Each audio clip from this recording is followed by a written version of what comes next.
And welcome back to Capitol Tonight. Well, with all the campaign trail heating up and primaries right around the corner, it has been a very busy week for my next guests. They are the reporters of the Roundtable, veterans of the state political scene, who I am sure have had their fair share of mosque coverage this week. Joining us tonight from Hofstra University is Larry Levy. He is a contributing columnist for several papers and also the director of Hofstra's Suburban Studies program. And here with me in the studio is Casey Seiler. He is the state editor for the Albany Times-Union, my alma mater. Thank you very much for joining me, gentlemen. Great to be here, Liz. Okay, so we start with a mosque. Mosque, mosque, mosque, mosque, mosque. Yes. Mosque, mosque, mosque, indeed.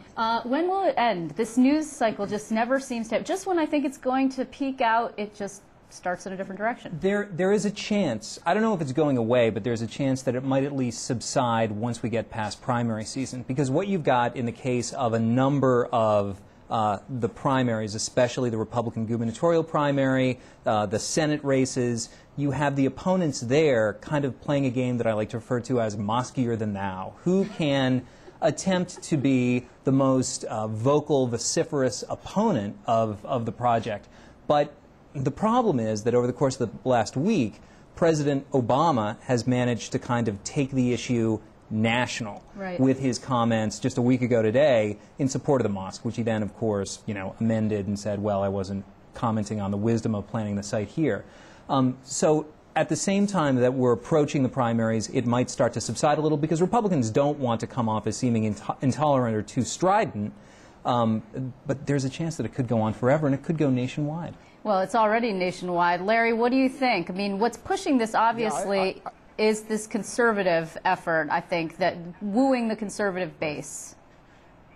Well, this is about stirring up the base, but I don't see this going away unless Rick Lazio or Carl Palladino thinks it's no longer cutting. And as far as the Lazio people are concerned, folks that I talk to, they still think it's cutting. They think they've got an issue that is helping them in a number of ways, including making the base, the conservative base, feel a little better about Rick Lazio's supposed toughness. And the numbers that they see show that while it's not really hurting Cuomo, it's certainly not helping him. Yeah, it's interesting, Larry, there are a lot of people, particularly in Long Island, who are connected to 9/11 in some way, right? You have survivors' families out there, you have first responders who live in the Long Island area who were on the pile on the day that the planes hit the towers. That's right. Correct, right? Right. It's a potent emotional issue on Long Island. It's also a health issue as well. And not only were hundreds of responders, but there were hundreds of people who died. So you can get people's attention with this issue.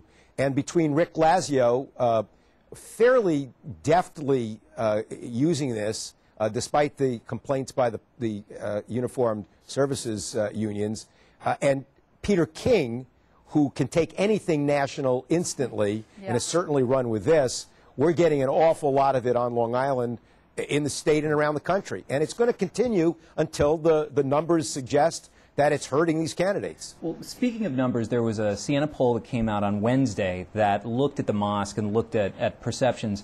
And if you drill down a little bit, there were some very interesting things there. One was that a little bit less than a quarter of respondents said that the mosque was going to play a large part in who they decided to vote on this fall. Now, when you looked at the gubernatorial numbers, that 22%, I believe it was, were 9-1 opposed to the idea of the mosque. Yeah.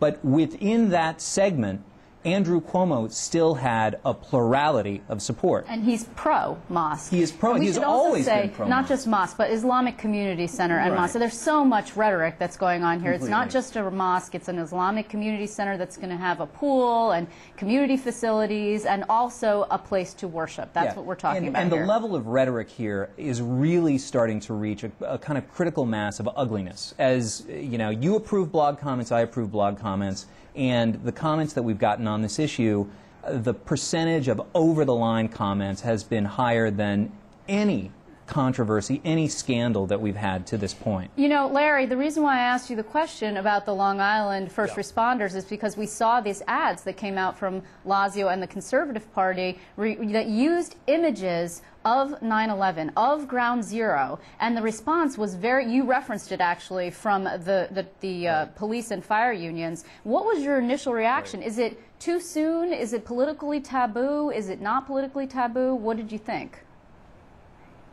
I think that most people, when they see it, cringe and have a visceral reaction to seeing these images used for any commercial or political purpose. But without the unions, which I have no doubt, and maybe I'm wrong about this, but I have very little doubt, were stirred up by the Cuomo campaign. Oh, I think you're right. I don't know that most people would vote for or against somebody on that. I mean, emotions are raw here, but they need to be rubbed a little bit to get people to start screaming. And I think Lazio, whether you agree or disagree, for now has been pretty deft in the way he has used it. But Lazio is instinctively a moderate, and I'd like to think that somewhere down deep he realizes that he's doing something that has a little bit of an odor to it, and that eventually, in a general election, could hurt him with moderate voters who would, I think, like to just see this go away. Yeah, Larry is absolutely right. People don't want to have this kind of rubbed in their nose. And if they feel like images of 9/11 are being used for political gain, they'll get angry and there'll be backlash. And you've already had Republicans nationwide coming out and warning their candidates that if they go too far into this and eclipse pocketbook issues like jobs and taxes and health care reform, which, as we all recall, was last summer's hot-button, ugly rhetoric issue, they run the risk of alienating those moderate voters that we were just talking about. Those advisors actually were people who were connected to George W. Bush, even though George W. Bush himself has not weighed in on this, much to, I think, the chagrin of some Republicans would like to see him because they saw Rudy Giuliani weigh in, they've seen Sarah Palin weigh in, they've seen George Pataki has weighed in, Pete King, as Larry mentioned. But, you know, what's interesting is Larry also said, you know, Rick Lazio is generally a moderate guy, and he's taking on this angry man persona. The real angry man here, of course, is Carl Palladino, who in that poll that you referenced has been gaining on Rick Lazio. It's about 13-point spread right now. And Palladino was just at the Times Union on Thursday, just yesterday, for an edit board meeting. And in that meeting, he said, you know, I've got this plan to use eminent domain to establish a war memorial district in Lower Manhattan and, you know, eliminate all new construction of houses of worship. It's a bit of a long shot plan. But Palladino said, if I'm elected, just a long shot, on January 1st, I will do, and if the project is still ongoing, I will do whatever it takes. And when we asked, well, what? He said, don't worry, whatever it takes, I'll do it to stop this project. Yeah, interesting, Larry. You've seen Rick Lazio try just really hard to ignore Carl Palladino at every turn, to the point where he just will not even answer the question about whether or not he'll debate. Do you think he will debate Rick Lazio before September 14th? Yeah, I mean, I think that at some point he will, unless, you know, he gets a really, really good excuse not to. I mean, this tactic of the chicken and the duck suit is old school. I remember, I may have the date wrong, but one of Andrew Cuomo's father's opponents went around the state holding a cardboard cutout of Mario. Because, you know, Mario would not debate him. Well, so actually, when you're behind in the polls, this is an old tactic to gain attention, to define your opponent as a chicken, and to get the attention for yourself. Larry, didn't you cover the 2000 U.S. Senate campaign between Hillary Clinton and Rick Lazio?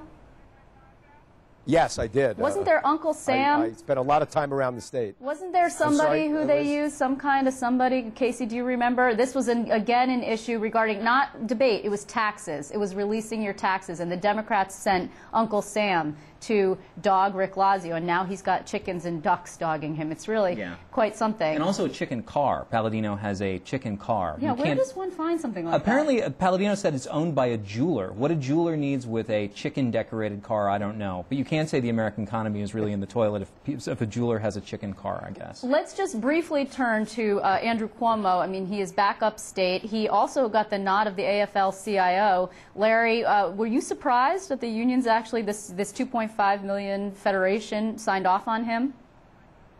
I wasn't surprised that the AFL-CIO signed off. Andrew Cuomo is likely to win big. He's likely to have a lot of political capital to take on unions or any other institution he wants. And why rub it in his face? NYSET, the teachers union, did not endorse him. But, you know, the reality is that locals are free to do what they want. And they did not, NYSET that is, play hardball with the AFL leadership, insisting that they followed suit. You know, a big member union of AFL-CIO can force the parent union to either not endorse or to go the other way. And NYSET just decided to walk on the tax cap issue. In the end, unionists are going to vote for the Democrat with a family history that is liberal than going for a Republican or a conservative, or the new Tea Party, which I think is a big political story. Maybe I'm a little off on this, but if I'm Rick Lazio or Carl Palladino, the last thing I want is a party with terrific organizing skills siphoning 50, 75, 100,000 conservative votes away from my line. Well, you get the last word on that tonight. I want to thank you very much, Larry Levy, for joining me, and also Casey Seiler. Thanks very much. Still to come on Capitol tonight, we will be continuing our Congressional Battleground series. After the break, we're joined by Matt Doheny. He is one of 2 Republican candidates in the 23rd Congressional District. That is next. Please stay with us.